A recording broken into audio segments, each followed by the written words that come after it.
15 মিনিটের মধ্যে বাংলাদেশ ক্লিয়ার করবেন বলে হুঙ্কার দিয়েছেন বিজেপি নেতা ও তেলেঙ্গানার এমপি টি রাজা সিং। তিনি ভারতের প্রধানমন্ত্রী নরেন্দ্র মোদীকে অনুরোধ করে বলেন, মাত্র 15 মিনিটের জন্য বাংলাদেশ সীমান্ত খুলে দিন। বাংলাদেশে হিন্দুদের ওপর যে নির্যাতন চলছে সেই পরিস্থিতি ক্লিয়ার করে দেব।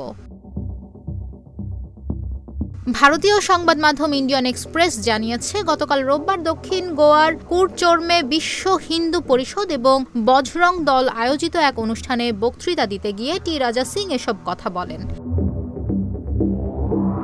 বিজেপির এই নেতা বলেন, বাংলাদেশে হিন্দুদের হত্যা করা হচ্ছে এবং তাদের দোকান লুট করা হচ্ছে। তারা সাহায্যের জন্য আবেদন করছে। আমি বলতে চাই, বাংলাদেশের হিন্দুদের সুরক্ষার জন্য আমরা লড়াই করতে প্রস্তুত। মোদিজি কেবল 15 মিনিটের জন্য দরজা খুলে দিন, আমরা কাজটি করব। এ সময় মঞ্চে বাংলাদেশের জাতীয় পতাকা ছিঁড়ে ফেলেন রাজা সিং। তারপর বলেন, যারা ভারতের বিরুদ্ধে যাবে তারা একই পরিণতির শিকার হবে।